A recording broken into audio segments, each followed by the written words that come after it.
In the opulent marble halls of a Madrid palace, a glittering gala turns deadly when a gunshot fells a scholar uncovering a centuries-old secret. The Star of Castile, a diamond-encrusted reliquary, hides a truth that sparks murder. Twice, Hercule Poirot, with his razor-sharp mind and little gray cells, navigates a web of hidden passages, cryptic notes, and jasmine-scented clues. As the Marchese's family faces ruin, a cunning killer lurks among the guests, aristocrats, diplomats, and deceivers. Will Poirot unravel the shadow of history before another life is claimed? The truth lies where faith meets stone. Chapter 1. The Invitation to Madrid. In the waning light of a London afternoon, Hercule Poirot sat in his impeccably ordered flat at Whitehaven Mansions, his small, fastidious hands arranging a silver tray of tisane cups with geometric precision. The air carried the faint scent of lemon verbena, and the room, with its polished mahogany and gleaming brass, reflected a mind that abhorred chaos. Poirot, however, was restless. The English autumn, with its damp chill, had begun to weary him, and the absence of a case worthy of his little gray cells left him in a state of mild ennui. He was contemplating a sojourn to the continent when the post arrived, bearing a letter sealed with a crimson crest. "Mon ami," Poirot murmured, his cat-like eyes narrowing as he examined the envelope. "This is no ordinary missive." The crest belonged to Capitan Arturo Vargas, a retired Spanish police officer, whom Poirot had met years ago during a delicate matter involving a stolen Velázquez. Vargas, a man of gruff charm and keen instinct, had earned Poirot's respect, though their correspondence had dwindled. The letter's tone was urgent, its script hurried. "My dear Poirot, your presence is requested in Madrid. I am a guest at the Palacio de los Duques, the residence of the Marqués de Alarcón, for a gala unveiling the Star of Castile, a diamond-encrusted reliquary of immense value. There are whispers of trouble, threats, perhaps theft, perhaps worse. I trust no one but you to see what I cannot. Come at once. Bring Hastings if you must. Yours, Arturo Vargas." Poirot's mustache twitched with interest. "A reliquary, a palace, a hint of danger. C'est magnifique," he declared, his voice tinged with the thrill of a puzzle. He summoned Captain Hastings, his loyal if somewhat obtuse companion, who was at that moment lounging in his club, dreaming of golf and adventure. Hastings arrived within the hour, his ruddy face alight with curiosity. "I say, Poirot, Madrid? Sounds like a jolly lark. What's this about a reliquary?" Poirot, with a patient sigh, explained the invitation, emphasizing the undercurrent of menace in Vargas's words. Hastings, ever eager, packed his suitcase with the enthusiasm of a schoolboy, while Poirot selected a wardrobe of impeccable elegance, his patent leather shoes gleaming, his cravat a study in perfection.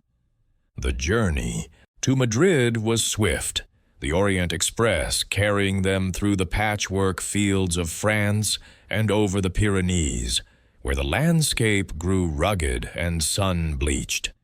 Hastings, peering out the window, remarked on the romance of Spain, but Poirot's mind was elsewhere, turning over the possibilities of Vargas's cryptic warning. "A gala, Hastings, is a stage," he mused, "and on such a stage, the players may conceal their true roles." The Palacio de los Duques loomed against the Madrid skyline, its marble facade a testament to centuries of aristocratic pride. Its towers caught the golden dusk, and its courtyards whispered of secrets carved in stone. As Poirot and Hastings alighted from their carriage, they were greeted by Vargas, his weathered face creased with relief. "Poirot, you've come," he said, clasping the detective's hand. "And Hastings, still chasing shadows, eh?" Hastings grinned, undeterred by the jibe. Vargas led them through the palace's grand entrance, where marble halls gleamed under chandeliers that cast prisms of light.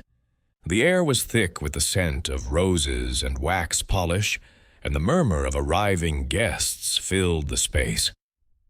"The Marqués de Alarcón hosts this gala to unveil the Star of Castile," Vargas explained, his voice low. "It's a reliquary, said to house a relic of St. James, encrusted with diamonds, worth a fortune and steeped in history. But there have been letters, anonymous, demanding its return to a rightful owner. The Marqués is shaken, though he hides it." Poirot's eyes gleamed. "And the guests, mon ami? Who are these players on our stage?" Vargas gestured toward the gathering crowd, introducing the key figures with a practiced eye. The Marqués de Alarcón, a tall man with a hawk-like profile and an air of imperious calm, moved among his guests with calculated grace. His wife, Doña Isabella, glided beside him, her beauty cold and distant, her dark eyes avoiding the fiery gaze of their daughter Carmen, a young woman whose vibrant energy seemed at odds with the palace's formality. Señor Rafael Torres, a suave art dealer with a smile too polished, lingered near Carmen, his compliments laced with intent. Dr. Elena Ruiz, a nervous historian with ink-stained fingers, hovered near the velvet-draped pedestal where the Star of Castile would soon be revealed. And Sir Henry Whitfield, a British diplomat with a stiff mustache and vague manner, stood apart, sipping champagne as if detached from the revelry. Poirot observed them all, his mind cataloguing details. The Marques's clenched jaw, Doña Isabella's gloved hands twisting a silk fan, Carmen's defiant toss of her head, Torres's lingering glances, Dr. Ruiz's darting eyes, and Sir Henry's studied indifference. "There is tension here, Hastings," he whispered. "Each face tells a story, and not all are honest." As the orchestra struck up a waltz, Vargas leaned close. "Poirot, I fear this gala is a prelude to something darker. Keep your eyes open." Poirot nodded, his mustache curling slightly. "Fear not, my friend. Hercule Poirot sees all, and the little gray cells, they are already at work." The evening promised splendor, but beneath the glittering surface, Poirot sensed a current of danger, as sharp and cold as the diamonds awaiting their reveal. The stage was set, and the curtain was rising. Chapter 2. The gala begins. The Palacio de los Duques shimmered in the Madrid twilight, its marble halls aglow with the radiance of 100 chandeliers, their crystal facets scattering light like stars across the polished floors.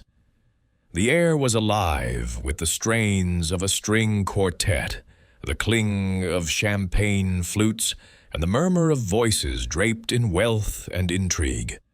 Hercule Poirot, resplendent in a tailored evening suit, his patent leather shoes gleaming, stood at the edge of the grand salon, his keen eyes scanning the assembly.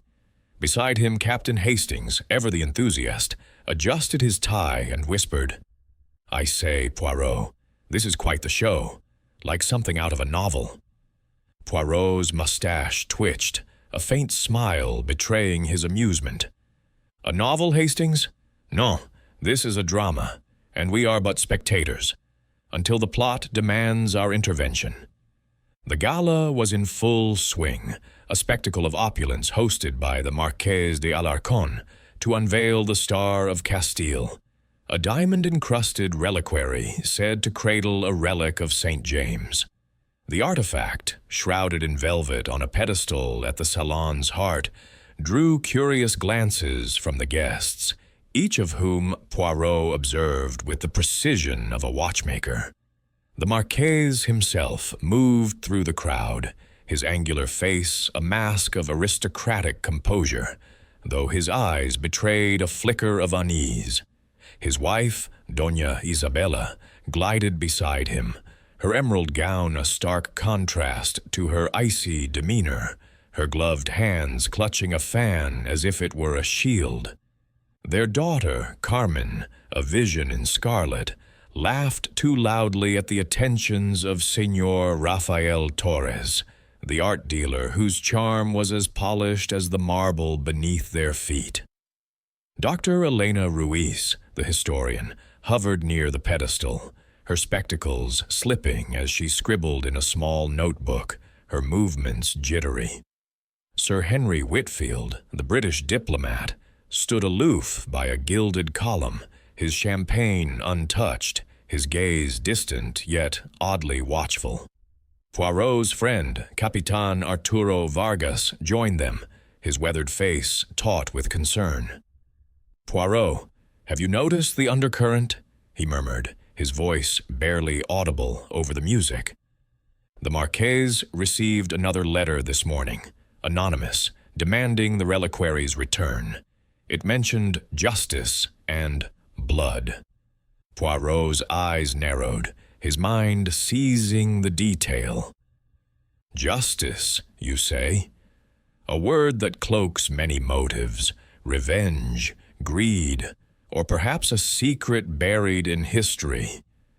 Tell me, Vargas, who among these guests knows the reliquary's past? Vargas gestured subtly. Dr. Ruiz has been researching its origins for months. She claims it was looted during the Napoleonic Wars, though the Marquess disputes her findings. Torres, too, has an interest. He deals in antiquities and has been circling Carmen like a vulture. Doña Isabella keeps her distance, but she's been asking about the artifact's security. And Sir Henry, well, he's a diplomat, but his presence here feels off. Poirot nodded, his little gray cells humming. Each player has a role, Vargas. The question is, who plays the villain? The quartet paused, and the Marquess ascended a small dais, his voice commanding silence. "Ladies and gentlemen," he intoned, "tonight we unveil a treasure of Spain, the Star of Castile, a symbol of faith and heritage." The crowd murmured, eyes fixed on the pedestal as a footman drew back the velvet curtain. The reliquary gleamed, a golden cross studded with diamonds, its centerpiece a crystal vial said to hold a sacred relic. Gasps rippled through the room, but Poirot's attention was elsewhere. Dr. Ruiz's hand trembled as she clutched her notebook, Torres's smile tightened, and Doña Isabella's fan snapped shut. Suddenly, the chandeliers flickered, plunging the salon into a momentary twilight. A woman's scream pierced the air, followed by the sharp crack of a gunshot. The lights blazed back to life, revealing chaos. Guests stumbled back, glasses clattering to the floor. At the foot of the pedestal, Dr. Elena Ruiz lay crumpled, a crimson stain blooming across her chest, her notebook splayed open beside her. The Star of Castile stood untouched, its diamonds winking mockingly. Poirot, his reflexes sharp despite his fastidious demeanor, was already at her side, his gloved fingers probing the scene. "Hastings! Vite! Guard the exits!" he barked, his voice cutting through the panic. Hastings, flustered but obedient, dashed to the salon's doors, while Vargas summoned the palace guards. The Marquess, pale as the marble around him, stammered, "This is madness. Who would do this?" Doña Isabella stood frozen, her eyes wide, while Carmen clutched Torres's arm, her bravado replaced by fear. Sir Henry, oddly calm, stepped forward, murmuring about diplomatic protocol. Poirot ignored them, his attention fixed on the body. Dr. Ruiz's spectacles lay shattered, and a faint scent of jasmine perfume lingered in the air. Near her hand, a champagne flute lay in pieces, its contents pooling on the floor. "Curieux," Poirot muttered, his eyes darting to the guests' faces. "The shot was precise, yet the reliquary remains. This is no theft, but murder most deliberate." Inspector Delgado, a burly officer with a mustache rivaling Poirot's, arrived with a squad of police, his expression grim. "Senor Poirot, I've heard of you," he said, his tone a mix of respect and suspicion. "But this is my jurisdiction. A murder in a locked palace. Someone here is guilty." He ordered the salon sealed, the guests confined to the adjoining library. Poirot, undeterred, requested permission to examine the scene, his politeness masking an iron will. Delgado relented, muttering about foreign detectives. Poirot knelt beside the body, his movements methodical. The bullet had entered Dr. Ruiz's heart, suggesting a marksman's skill. The notebook's pages were scrawled with cryptic notes. Valdez claim, hidden key, proof in marble. Poirot's mustache twitched. "A key, Hastings," he said as his friend returned. "Not merely a metaphor, perhaps. And this perfume, jasmine, no? It is not Dr. Ruiz's." Hastings, peering over his shoulder, frowned. "Could it be Doña Isabella's? She was nearby?" Poirot shook his head. "Patience, mon ami. The scent is a clue, but not so simple." As the police questioned the guests, Poirot moved among them, his ears attuned to their words, his eyes to their gestures.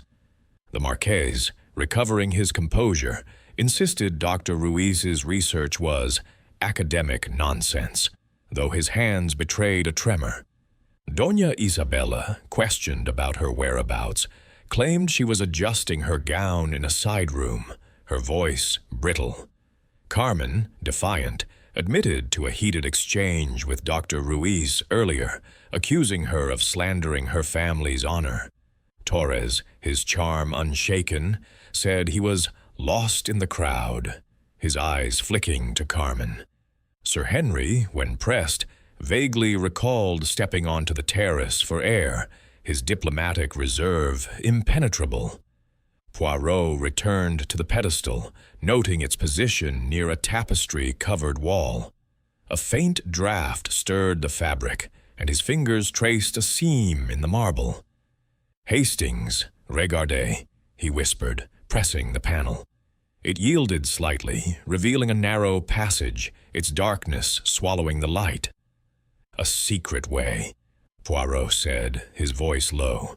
"The killer could have vanished thus, but why leave the reliquary?" Hastings, wide-eyed, stammered, "A distraction, perhaps?" Poirot's eyes gleamed. "Or a statement. This murder, it speaks of purpose, of passion, perhaps, or vengeance." As the police herded the guests to the library, Poirot lingered, his mind a whirl of details. The jasmine scent, the shattered glass, the notebook's cryptic words, the hidden passage. The gala, meant to celebrate a treasure, had become a stage for death. "The little gray cells, they are awake," he murmured, his gaze sweeping the marble halls. "And they shall uncover the truth, no matter how deeply it is buried." Chapter 3. The Little Gray Cells at Work. The library of the Palacio de los Duques, with its towering shelves of leather-bound tomes and the faint musk of aged paper, was a stark contrast to the glittering chaos of the grand salon. The guests, now confined under Inspector Delgado's stern watch, sat in uneasy clusters, their faces a gallery of shock, suspicion, and guarded secrets. Hercule Poirot stood by a leaded window, his small, neat figure silhouetted against the Madrid night, his eyes darting from one guest to another with the precision of a hawk. Captain Hastings, ever loyal, hovered nearby, his notebook open, though his scrawl was more enthusiastic than organized. "I say, Poirot," he whispered, "this lot looks guilty as sin, but who'd shoot a historian over a reliquary?" Poirot's mustache twitched, a glimmer of amusement in his green eyes. "Mon ami, the heart of murder is never so simple as the weapon. The motive, it hides in the shadows of the mind, and Hercule Poirot shall find it." Inspector Delgado, his broad frame filling the doorway, barked orders to his men, his mustache bristling with authority. "Senor Poirot, you may observe, but do not interfere," he cautioned, though his tone softened at Poirot's courteous nod. The detective, undeterred, requested permission to question the guests, assuring Delgado that his methods were most orderly. Delgado grunted, waving him on, and Poirot began his dance of inquiry, each step calculated to unravel the tangled threads of the night.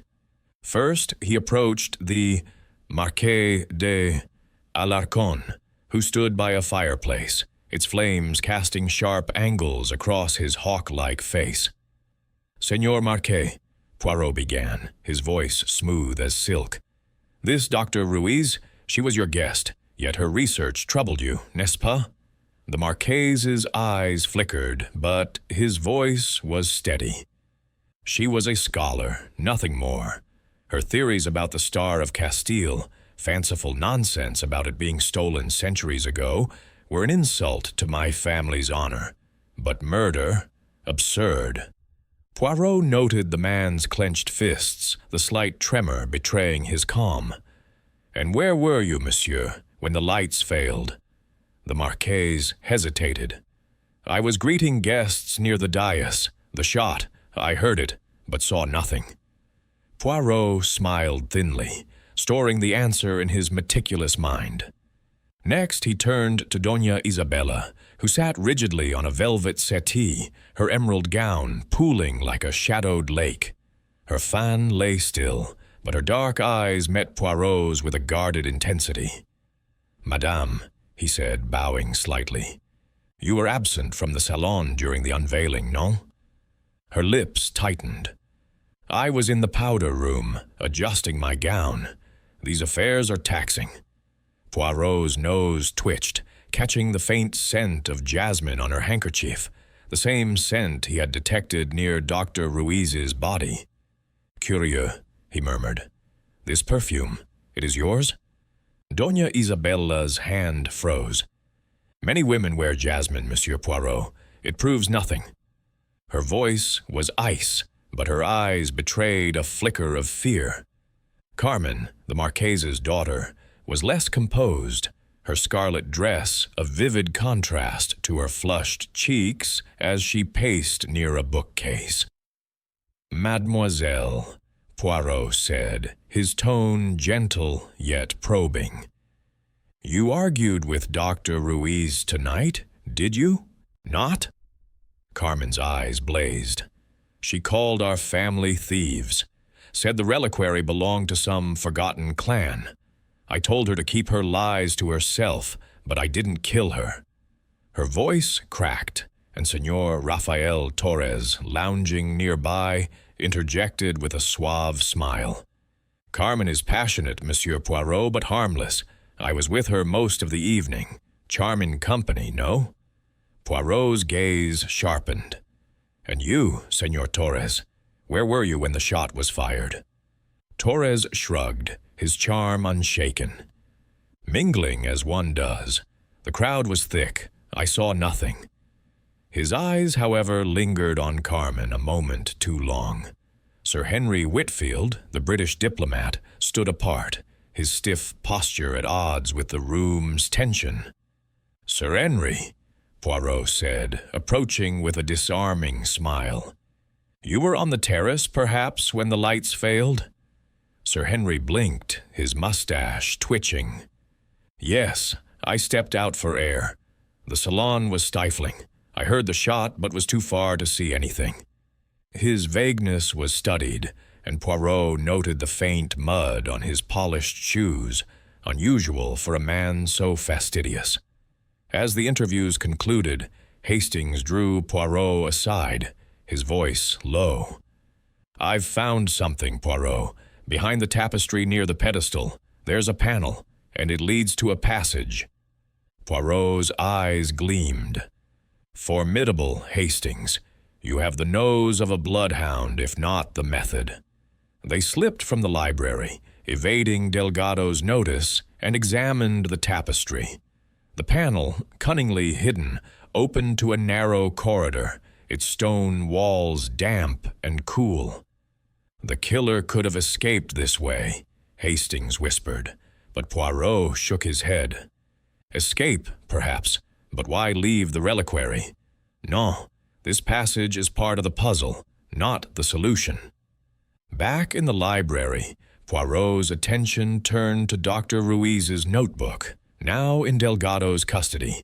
He requested a closer look, and the inspector grudgingly allowed it. The pages were filled with meticulous notes. Valdez family, looted 1808, key in marble halls. One phrase stood out, underlined.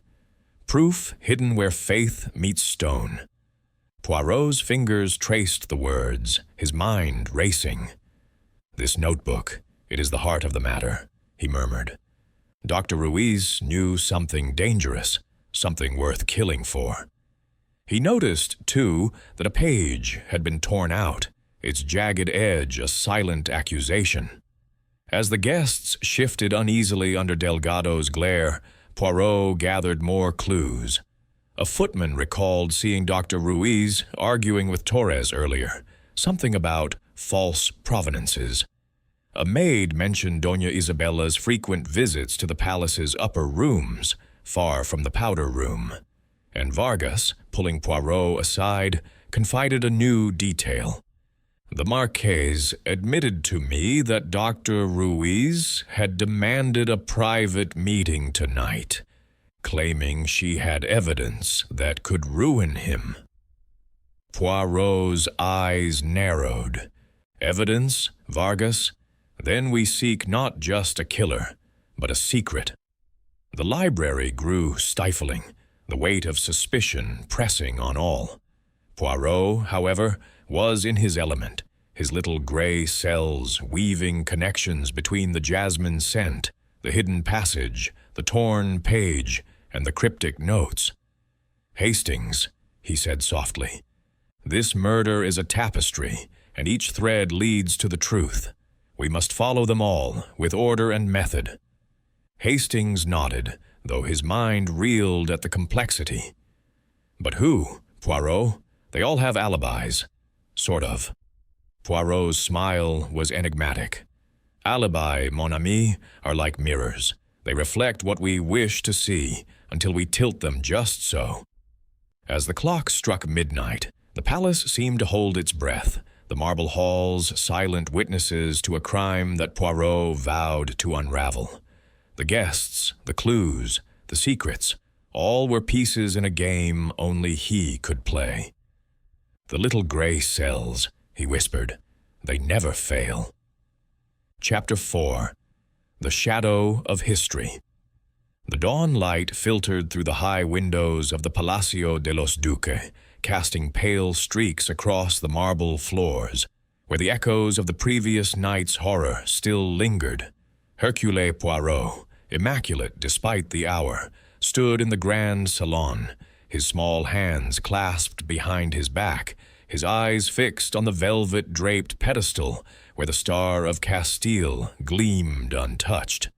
The murder of Dr. Elena Ruiz had cast a pall over the palace, and the guests, now confined to their quarters under Inspector Delgado's orders, were restless shadows in a house of secrets.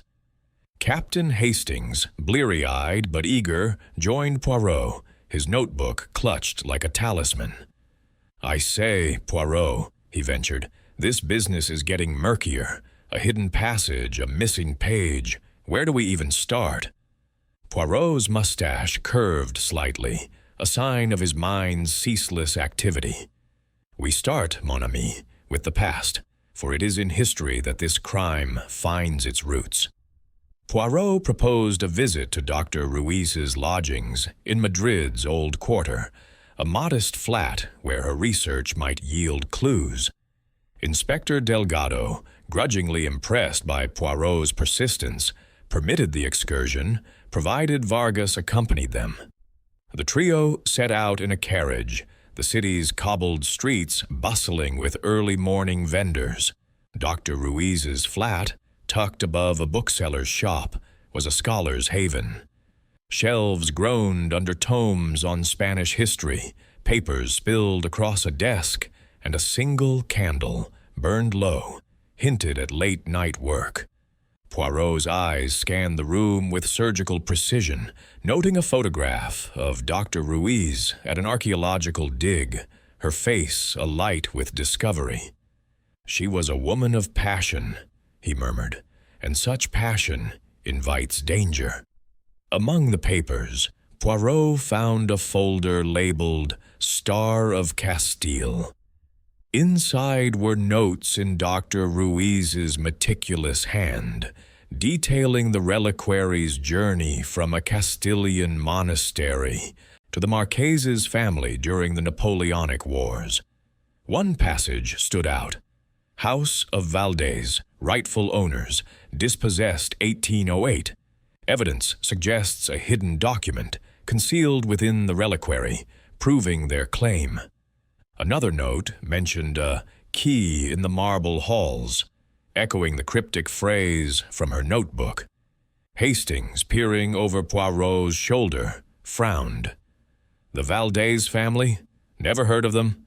Could they be behind this? Poirot's eyes gleamed.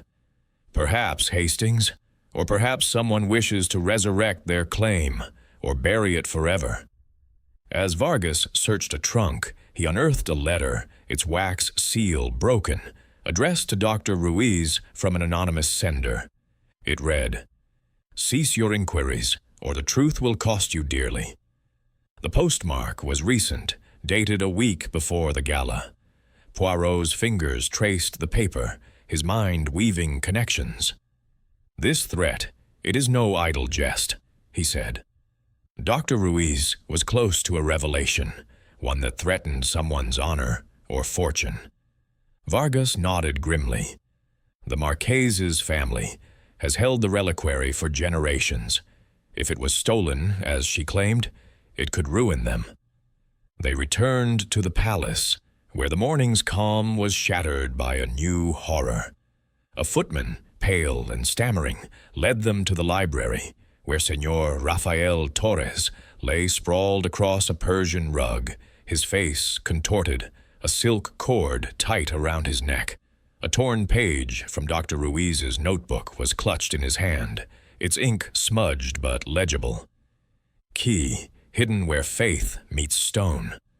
Poirot knelt beside the body, his gloved fingers probing delicately. "Strangled," he murmured, and with precision. "This is no crime of passion, but of calculation." Hastings, shaken, whispered, "2 murders in one night? This is madness." Poirot's gaze was steady. "No, Hastings. It is a pattern. Torres knew something. Perhaps too much." Inspector Delgado arrived, his face thunderous. "Another body? This palace is cursed." He turned on Poirot, his patience fraying. "You said you'd find answers, Señor Poirot. Instead, we have more death." Poirot, unruffled, replied, "Patience, Inspector. The truth is like a fine wine. It requires time to breathe." He examined the torn page, noting its jagged edge matched the notebook from the salon. "Torres had this page," he said softly. "He was either a victim of his own greed or a pawn in another's game." Poirot requested to re-examine the guests, and Delgado, exasperated, complied. In the drawing room, the Marquess sat heavily, his aristocratic mask crumbling. "Torres was a vulture," he spat, "always sniffing for profit. He offered to buy the reliquary last month, claimed it would fetch millions abroad." Poirot's eyes narrowed. And you refused, monsieur? The Marquise nodded. It is my family's legacy. I would never sell. Doña Isabella, seated nearby, added, Torres was a charmer, but untrustworthy. He was too close to Carmen. Her voice held a bitter edge, and Poirot noted her hands twisting a jasmine-scented handkerchief. Carmen, summoned next, was defiant, her eyes red from tears or fury. Raphael was my friend, she insisted. He said Dr. Ruiz was stirring trouble, but I didn't believe him. I didn't kill him.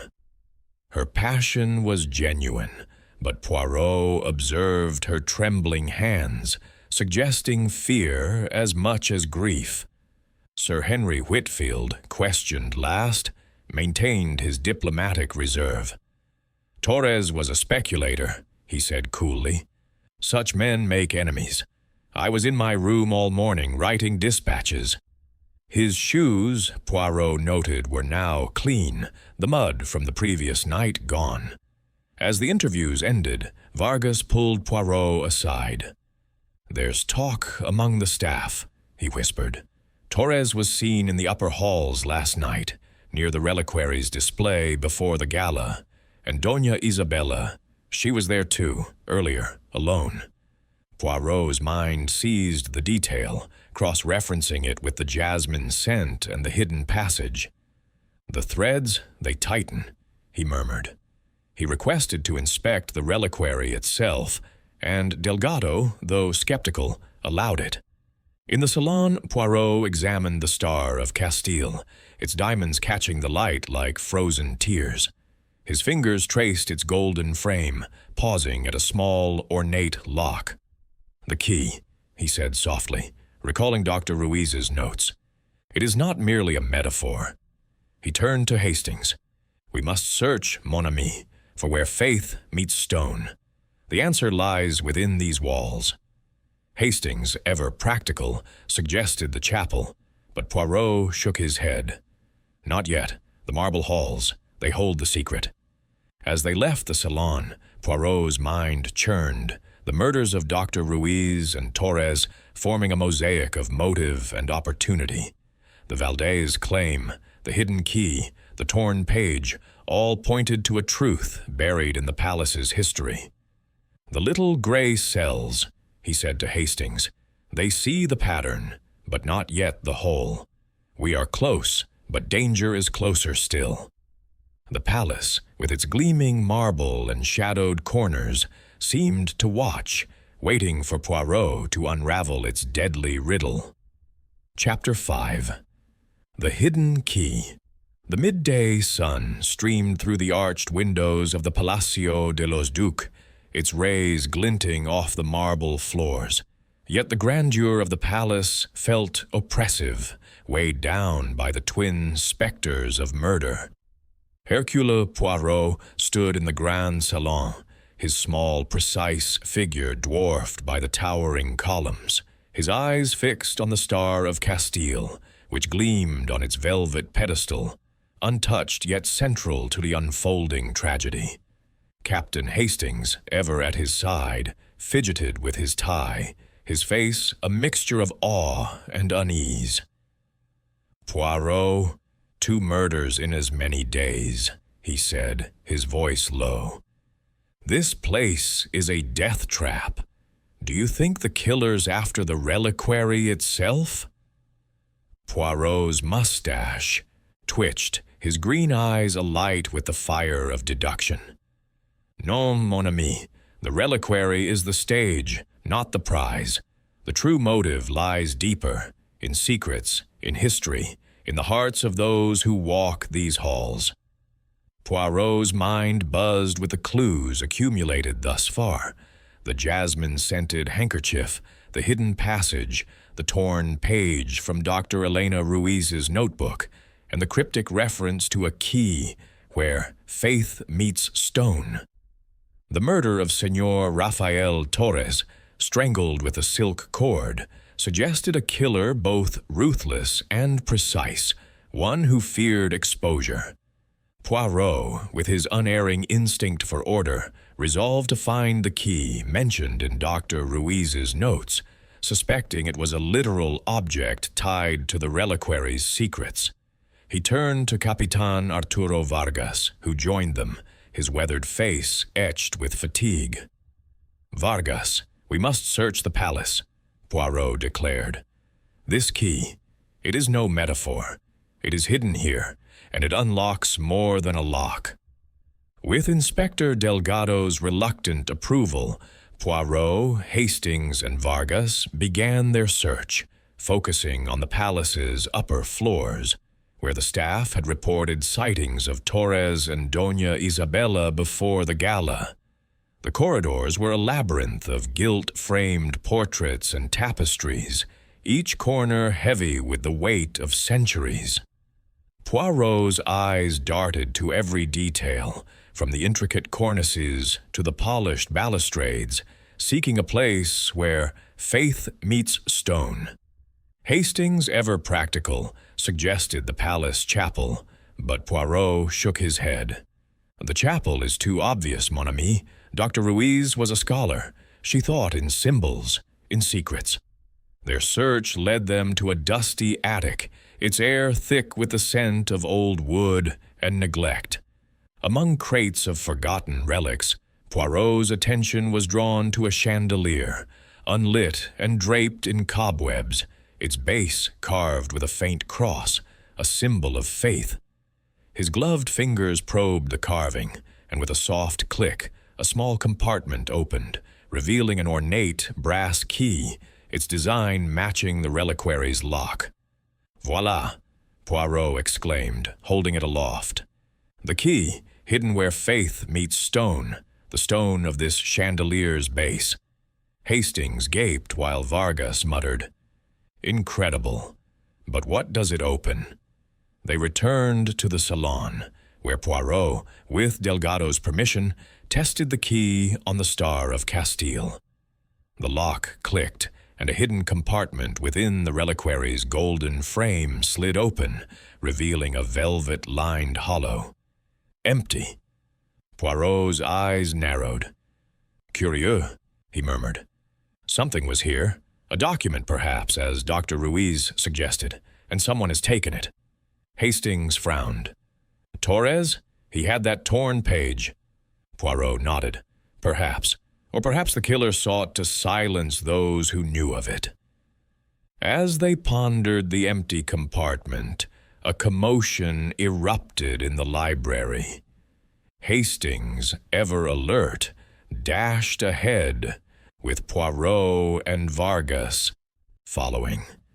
There they found Doña Isabella and Sir Henry Whitfield in a heated exchange, their voices low but intense. "You promised discretion," Doña Isabella hissed, her fan snapping shut. Sir Henry, his diplomatic calm fraying, retorted, "I've done nothing to betray you." They fell silent as Poirot entered, his presence commanding attention. "Madame, Sir Henry," he said smoothly. "A private conversation at such a time? Most intriguing." Doña Isabella's face paled, but she recovered quickly. "A trivial matter, Monsieur Poirot. Diplomatic gossip." Sir Henry nodded, his mustache stiff. "Nothing more." Poirot, unconvinced, pressed Doña Isabella. "Madame, you were seen in the upper halls before the gala, near where this key was hidden. And your perfume, jasmine, no? It was found near Dr. Ruiz's body." Her eyes flashed. "I told you, jasmine is common. As for the halls, I was checking the guest rooms. I am the hostess." Poirot's smile was polite, but piercing. "And you, Sir Henry, your shoes were muddy last night, yet today they are pristine. A walk in the gardens, perhaps, after the murder?" Sir Henry blinked. "A brief stroll, yes. I needed air." Poirot noted their defensiveness, storing it in his mental ledger. Back in the salon, Vargas confided a new detail. "The staff say Torres was asking about the reliquary's provenance days before the gala. He claimed to have a buyer, a foreign collector. Poirot's eyes gleamed. A buyer, or a blackmailer. Torres was no mere art dealer. He sought something, or perhaps the document that was in this compartment. Hastings, catching up, ventured, "Could Doña Isabella and Sir Henry be involved?" That argument sounded personal. Poirot nodded. "Possibly, Hastings, but we lack the final piece, the document itself." Determined to test a theory, Poirot requested a private word with Carmen, who was sequestered in a sitting room, her scarlet dress now crumpled, her defiance softened by grief. "Mademoiselle," he began, his tone gentle, "Senor Torres was your friend, yet he had secrets. Did he speak of the reliquary?" Carmen's eyes filled with tears. "He said it was priceless, but dangerous. He warned me to stay away from Dr. Ruiz. She was digging too deep," he said. Poirot's mind seized the phrase. "Digging, mademoiselle? Into what?" Carmen shook her head. He wouldn't say, only that it could ruin us all. As the day waned, Poirot stood alone by the reliquary, his little gray cells weaving a tapestry of clues, the empty compartment, the torn page, the jasmine scent, the hidden passage, and now the whispers of a document that could ruin the Marques's family. The Valdez claim, mentioned in Dr. Ruiz's notes, loomed large, a shadow of history that linked the murders. "The killer," he murmured, "is not finished. They seek to bury the truth, but Hercule Poirot shall unearth it." He turned to Hastings, who was scribbling furiously. "Mon ami, prepare yourself. The net tightens, but the prey is cunning. We must be ready for what comes next."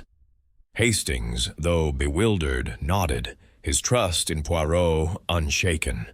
The palace, with its gleaming marble and silent secrets, seemed to pulse with danger, as if daring Poirot to uncover its final truth. Chapter 6. The Trap is Set. The late afternoon sun bathed the Palacio de los Duques in a golden haze, its marble halls gleaming with an almost mocking serenity, as if untouched by the grim events that had unfolded within. Hercule Poirot stood in the grand salon, his small, precise figure, a study in calm, amidst the storm of suspicion that swirled around the guests. The Star of Castile, still on its velvet pedestal, seemed to watch him, its diamonds glinting with secrets yet to be unveiled. Captain Hastings, ever loyal, hovered nearby, his face a mixture of anticipation and unease. "Poirot," he whispered. "2 murders, a hidden key, and an empty compartment. This is getting positively diabolical. How do you plan to catch this fiend?" Poirot's mustache curved into a faint, enigmatic smile. "With a trap, mon ami. The killer is cunning, but even the most cunning fox will stumble when the bait is irresistible." Poirot's mind, a whirl of order and method, had pieced together a pattern from the clues: the jasmine-scented handkerchief, the hidden passage, the torn page from Dr. Elena Ruiz's notebook, the ornate key, and the empty compartment in the reliquary. The murders of Dr. Ruiz and Senor Rafael Torres pointed to a motive rooted in the Valdez family's claim to the Star of Castile, a claim that threatened the Marquis de Alarcon's legacy. The missing document, once hidden in the reliquary, was the key to the truth, and Poirot suspected the killer still sought it or feared its discovery. To flush them out, he devised a plan, one that would require the cooperation of Capitan Arturo Vargas and the reluctant Inspector Delgado. In the library, Poirot gathered Vargas and Delgado, his voice low but commanding. "Messieurs, the killer is among us, watching, waiting. We must provoke them to act." He proposed a ruse. He would announce that he had uncovered the murderer's identity and would reveal it at midnight in the grand salon. To heighten the tension, he requested that each guest bring a personal item for inspection, claiming it held a vital clue. The guilty one, Poirot explained, will fear exposure and make a mistake, and Hercule Poirot never misses a mistake. Delgado, his patience worn thin, grumbled, "This is theatrics, not police work." But Vargas, his faith in Poirot unshaken, nodded. "Let him try, Inspector. His methods are strange, but they work." The guests were summoned to the drawing room, their faces a gallery of strain and suspicion. The Marquis d'Alarcon, his hawk-like features taut, stood by a fireplace, his pride barely masking his unease. Doña Isabella, her emerald gown replaced by somber black, clutched her fan, her eyes darting to her daughter, Carmen, who paced restlessly, her scarlet energy dimmed by grief.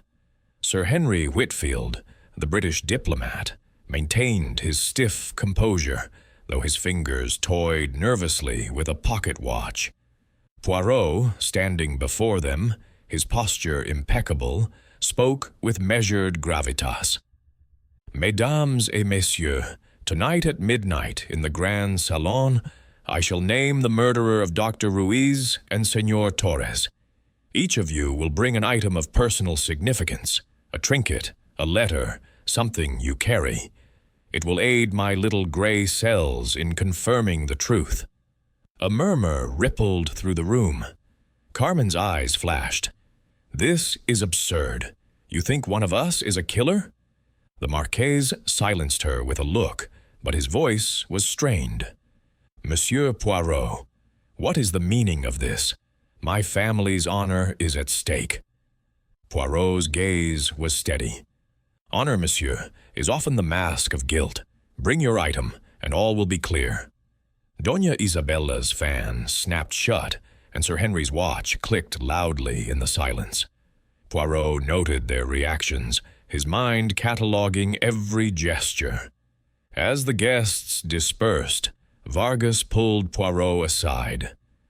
"The staff overheard Carmen arguing with her father this morning," he whispered. "She accused him of hiding secrets about the reliquary, something about the Valdez family." Poirot's eyes gleamed. Formidable Vargas. The daughter sees what the father conceals, and the document, it is the key to this discord. He requested a private audience with the Marquis, who agreed, his reluctance palpable. In a private study, the Marquis faced Poirot, his composure fraying. "Monsieur Poirot, enough games. What do you know?" Poirot, his voice smooth as velvet, replied, "I know, monsieur, that Dr. Ruiz uncovered a document proving the Star of Castile belongs to the House of Valdez, dispossessed by your ancestors. Torres, I suspect, stole this document to blackmail you." The Marquis paled, his hands gripping the desk. "It's true," he admitted, his voice low. "Dr. Ruiz confronted me weeks ago, claiming she had proof. I refused to believe her. She was a meddler, stirring up old wounds. But I did not kill her." Poirot's eyes narrowed. "And Torres? He sought to profit from your family's shame?" The Marquis nodded. "He hinted at a buyer, but I suspect he wanted more, a ransom for silence." As Poirot left the study, Hastings reported a new discovery. A maid had seen Sir Henry near the library shortly before Torres's body was found, carrying a small bundle. "Could it be the document?" Hastings asked. Poirot's mind raced. "Possibly, mon ami, but we must wait for the trap to spring." At midnight, the Grand Salon was a theater of tension, the chandeliers casting stark shadows. The guests assembled, each clutching their chosen item. The Marquis, Family crest. Doña Isabella a jade hairpin, Carmen a locket, and Sir Henry his pocket watch. Poirot, standing by the reliquary, began. The murders were not for theft, but to silence a truth, the Valdez claim, proven by a document once hidden in this reliquary. As he spoke, a figure bolted for the tapestry-covered wall. Sir Henry, his composure shattered. Vargas, stationed nearby, seized him, and a folded paper fell from his pocket. The missing document, its wax seal bearing the Valdez crest. Poirot's voice cut through the gasps. Sir Henry Whitfield, descendant of the Valdez, you killed Dr. Ruiz to silence her discovery, and Torres to reclaim this document, which proves your family's right to the reliquary. Sir Henry struggled, his face ashen. You have no proof, he spat. Poirot held up the document. This, monsieur, and your muddy shoes from the night of the first murder. They betray you. You used the hidden passage to shoot Dr. Ruiz, planting the jasmine scent to implicate Doña Isabella. The room fell silent. The truth laid bare. Chapter 7. The Final Revelation. The grand salon of the Palacio de los Duques was a tableau of tension, its marble walls and glittering chandeliers bearing silent witness to the drama unfolding beneath them. The midnight hour had passed, and the guests, gathered at Hercule Poirot's command, stood frozen, their eyes fixed on the small, impeccable figure of the detective.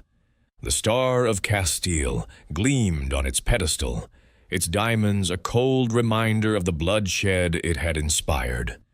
Sir Henry Whitfield, caught in his flight toward the hidden passage, stood pinned by Capitan Arturo Vargas's firm grip, his diplomatic mask shattered, his pocket watch glinting in the chandelier light. The folded document, bearing the Valdez crest, lay on the floor where it had fallen, a mute testament to the truth Poirot had vowed to uncover. Captain Hastings, his notebook forgotten, gaped at the scene, his voice a whisper. Good Lord, Poirot, you've done it, but how did you know? Poirot's mustache twitched, his green eyes alight with the triumph of his little gray cells. Patience, mon ami. All will be revealed, with order and method. Poirot stepped forward, his voice clear and commanding. Addressing the assembled guests, the Marquise de Alarcon, his pride humbled, Doña Isabella, her fan still as stone, Carmen, her defiance softened by shock, and the palace staff hovering at the edges.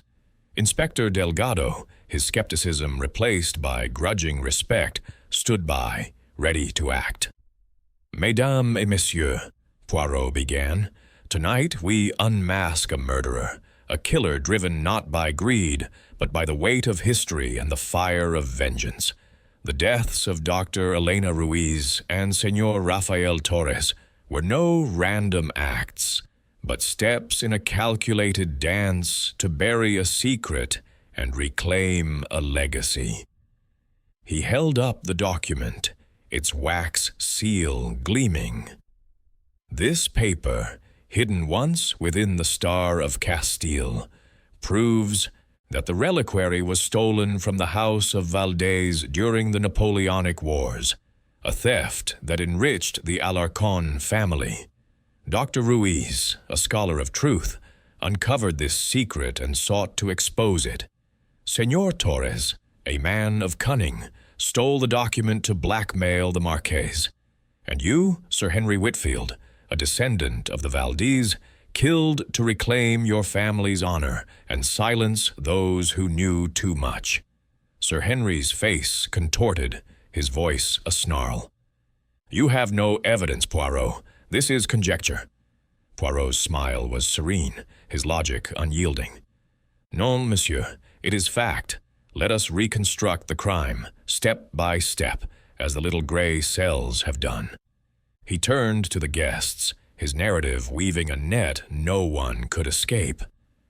Dr. Ruiz, Poirot continued, was a threat to your plan.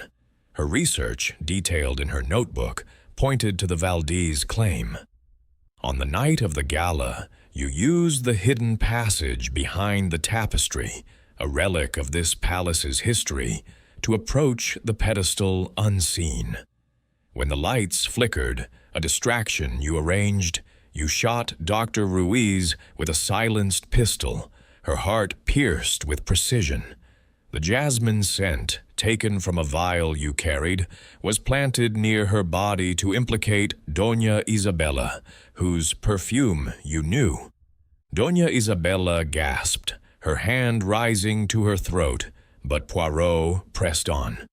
The shattered champagne flute was your error, Sir Henry, a clumsy attempt to stage a struggle, but it told me the scene was contrived. He paced before the reliquary, his voice steady. Señor Torres, however, complicated your plan. He had stolen the document from the reliquary's compartment, using the key Dr. Ruiz had located, but not yet used. He sought to profit, either by selling it or blackmailing the Marquise. You confronted him in the library, where he taunted you with the torn page, proof of his knowledge. In a moment of cold fury, you strangled him with a silk cord, leaving the page in his hand to suggest a hasty act. But your shoes, monsieur, betrayed you.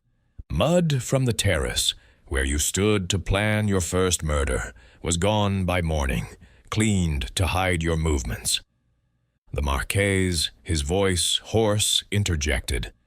But why kill for a relic? It's madness. Poirot's eyes softened, but his tone remained firm. Not for the relic, monsieur, but for what it represents. Sir Henry, as a Valdez, saw the Star of Castile as his birthright, stolen by your ancestors. His diplomatic post was a cover. He came to Madrid to reclaim it, and to punish those who stood in his way. Sir Henry's shoulders sagged, his defiance crumbling. It was mine, he whispered. My family's honor, stripped away. I wanted justice. Carmen, tears streaming, stepped forward. You killed Raphael for that? He was my friend. Poirot's gaze was compassionate. Mademoiselle, Torres was no friend. He was a predator, seeking profit from your family's shame. But his death, like Dr. Ruiz's, was Sir Henry's doing. Doña Isabella, her voice trembling, asked, "And the jasmine? You thought it was mine?" Poirot nodded. "A clever misdirection, madame, but your innocence is clear. Your only fault was a moment of indiscretion with Torres, which Sir Henry exploited to cast suspicion." Inspector Delgado, his face grim, stepped forward. "Enough, Poirot. You've made your case." He signaled his men to restrain Sir Henry, who offered no resistance, his confession a weight lifted. The document was handed to the Marquise, who read it with a trembling hand. "It's true," he murmured. "The Valdez claim is valid. I will make amends." Poirot nodded approvingly. "Honor, monsieur, is not in hiding the truth, but in facing it." As the police led Sir Henry away, the salon fell silent, the weight of resolution settling over the guests. Vargas clasped Poirot's hand. "You've done it again, my friend. A devilish puzzle, solved." Hastings, beaming, added, "Jolly well done, Poirot, though I'm still foggy on how you pieced it all together." Poirot's smile was modest. "The little gray cells. Hastings, they see what others miss. The passage, the scent, the document, all spoke of a man driven by pride, not greed." The next morning, Poirot and Hastings prepared to depart Madrid. The Star of Castile, now destined for the Valdez heirs, its legacy cleansed by truth. The Marquise, humbled, vowed to restore his family's honor through restitution. As their carriage rolled through the city's cobbled streets, Poirot gazed out, his mind already turning to new challenges. "Pride, Hastings," he mused. "It is a flame that warms or destroys. In this case, it burned too brightly." Hastings nodded, though his thoughts were on the comfort of London. The palace receded behind them, its marble halls silent once more, their secrets laid bare by the genius of Hercule Poirot.